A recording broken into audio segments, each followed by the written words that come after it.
Katikkiro ng'ali ne baminisita ba Buganda okuli Kyewalabye Male n'abalala balambudde amasiro g'e Kasubi okulaba omulimu gw'okumaliriza ennyumba ya Muzibwazaalampanga we gutuuse. Ono alambudde emirimu egiri mu kukolebwa munda n'ebweru nga bwe bamubuulira omulimu bwe gutambula.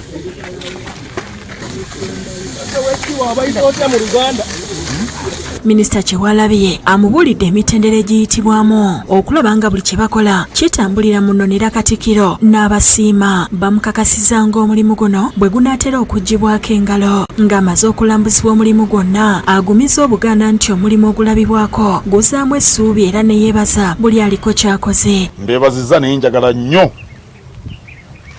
mwefune okwenyumiririza nti mubaddewo nga Muzibwazaalampanga ezzibwawo.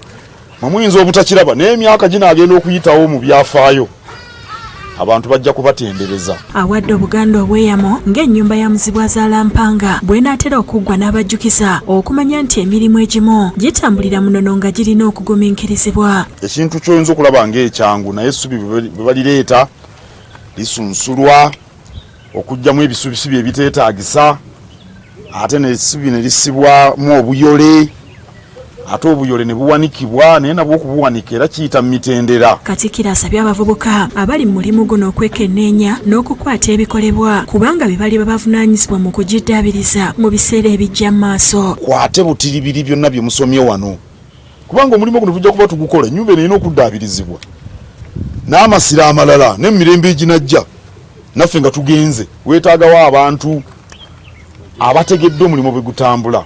Ku mbeera y'omuliro obutaddamu kulumba masiro ategeezezza nti bakoze buli ekyetaagisa okulaba nga buli muntu ali mu masiro atendekebwa engeri ey'okuguzikiza n'okussaawo ebyuma ebiguzikiza ebiwera. Olwekyo Omuganda ganti okwerinda si buti, ensanafu etambula egaludde. Tulina okuba nga twetegese, tulina enteekateeka y'ebyuma biri eby'amaanyi ebigenda okusimbibwa wano okutaakiriza omuliro, okuzikiza omuliro singa guba gubaluseewo, eyo naye etambula. Download the app on App Store or Google Play Store now. Vision Digital Experience, the future of media.